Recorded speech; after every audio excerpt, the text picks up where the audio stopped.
Hey guys, you're watching Lit Sports Online, mixed martial arts end of year preview. And over the next couple months, we got some exciting events coming up. Got Pat back on the set to talk about it. So let's get into the MMA here with UFC 228, where we've got two different title fights happening.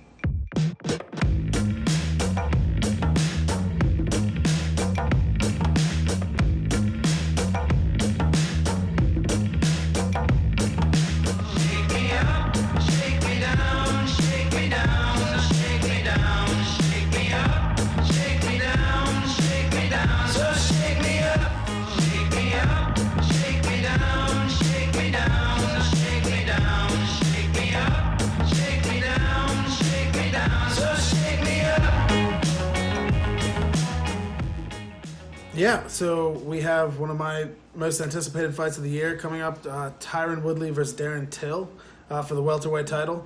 Darren Till is a young, kind of up-and-coming guy from Liverpool who's been on a tear lately. He's ran through all of his opponents. Good way to put it, I guess. Yeah, I think he's undefeated at this point. He's a terrifying striker. He put away Cowboy Cerrone. He beat Stephen Wonderboy Thompson, who's been I think Woodley's two of his last three title defenses have been Wonderboy, so it's a big name to have on your resume. The second title fight that we have on the card is Nico Montano versus Valentina Shevchenko, which is the second women's featherweight title fight, I think. So I think Nico Montano won the title after a season of The Ultimate Fighter, and I think the culmination of that was to crown the championship. So that technically is the first title fight, but this is her first defense. Okay, well that should be an interesting one. Yeah, Valentina Shevchenko is used to fight a weight class up at 145, so it's going to be a real interesting fight to see how Nico Montano handles the bigger woman, Valentina Shevchenko. Always interesting when there's a change in weight class going on. Definitely. Later on, this is October 6th, we've got Conor McGregor coming back. And that's going to be obviously highly anticipated. What do you make of the fight he has going on? So, yeah, that's obviously the biggest fight of the year. I mean, any fight that Conor McGregor in is probably the biggest fight of the year.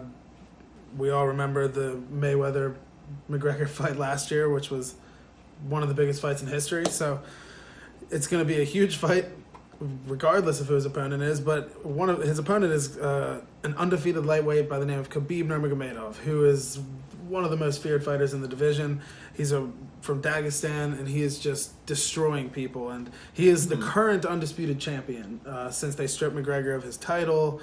And then there was an interim title, and it's all confusing. But as of now, he is the only lightweight champion, and he is the undisputed champion. So McGregor is coming back to challenge for that title again.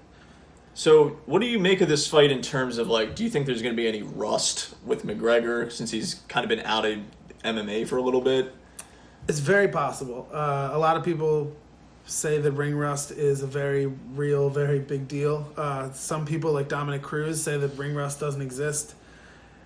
I think it really has to do with the mentality of the fighter. I think that McGregor isn't one of those guys who's going to have much ring rust. He relishes the limelight. I think that a big part of the ring rust is, yes, some of it might be, the fact that you're a little out of practice, you're not doing it every day, so your timing is a little off and your rhythm's a little off, so you kind of can't get into a flow state, into your groove. But I think that he creates such a limelight for himself and such a spectacle that there's not much that's going to faze him.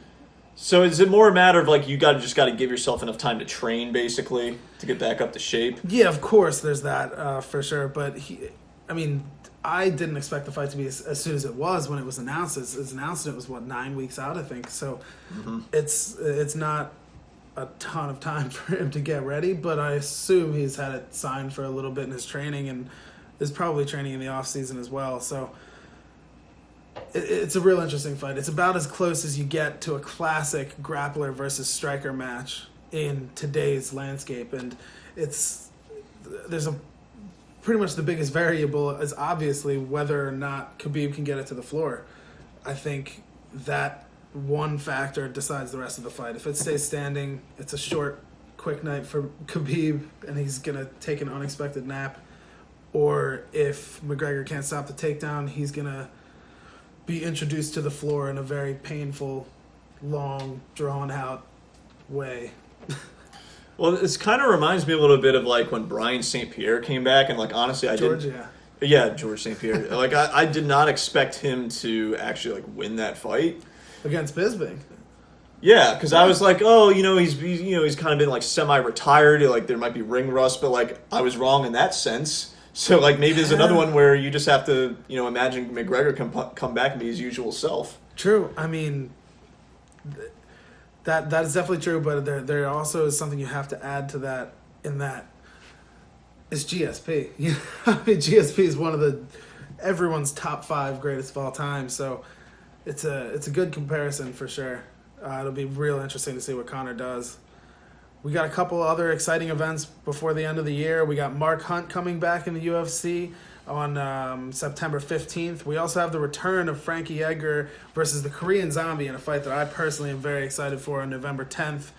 And at the end of November, we have the return of a terrifying man in Francis Ngannou versus a very bad matchup for him in Curtis Blades, who recently put away Alistair Overeem, so that is no joke of a fight. We have a lot more coming up in UFC, but I think for now, we'll talk about something we haven't mentioned on our channel before. Yeah, so I've heard that Bellator has some good tournaments coming up for mixed martial arts, and what do you know about what they have coming up? Yeah, so Bellator, the number 2 MMA organization in the world, has a lot of really interesting things going on. So one of the things that Bellator has been doing is picking up bigger names from the UFC that aren't quite fighting at the top of the UFC anymore. Maybe they retired and decided to come back. So they have a bunch of fun fighters on their roster.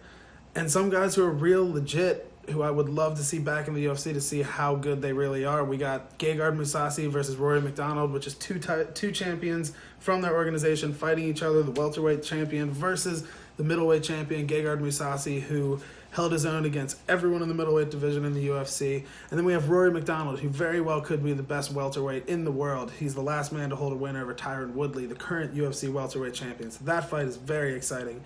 Then they're doing a welterweight tournament to see who challenges Rory McDonald for the belt next. Or I think they're making him play in the tournament. I'm not quite sure how it works out, but we have a lot of fun welterweight matches coming up in Bellator. Then we have the continuation of the Bellator heavyweight tournament to decide their champion. 2 matches that are very fun. We got Matt Mitrione versus Ryan Bader, both of which were top-tier UFC talent, went over to Bellator and are just demolishing people. Bader's the current light heavyweight champion after beating King Mo Lowell. And we have the last emperor, Fedor Emelianenko, a lot of people's number 1 choice for the greatest heavyweight of all time, versus the ultimate shit-talker, Chael Sonnen. So we got a lot of fun MMA coming up. It's a great time to be a fight fan. And if you're into boxing, we have a potential dream heavyweight matchup between Deontay Wilder and Tyson Fury, which I'm very excited for. And the winner of that should face Anthony Joshua. And if it's Tyson Fury versus Anthony Joshua, it's going to be the biggest fight in UK history, for sure. So it's a fun time to be a fight fan. Well, thanks for joining us to give that preview, man. I mean, it's great stuff. UFC, Bellator, MMA. Got a nice preview for the next couple months now. Yeah, we'll have some more videos coming out starting next week with the breakdown of UFC 228. At least 3 fights on that one, and moving on from there. All right, guys, and don't forget to like and subscribe to the channel. We're going to have more mixed martial arts videos going forward.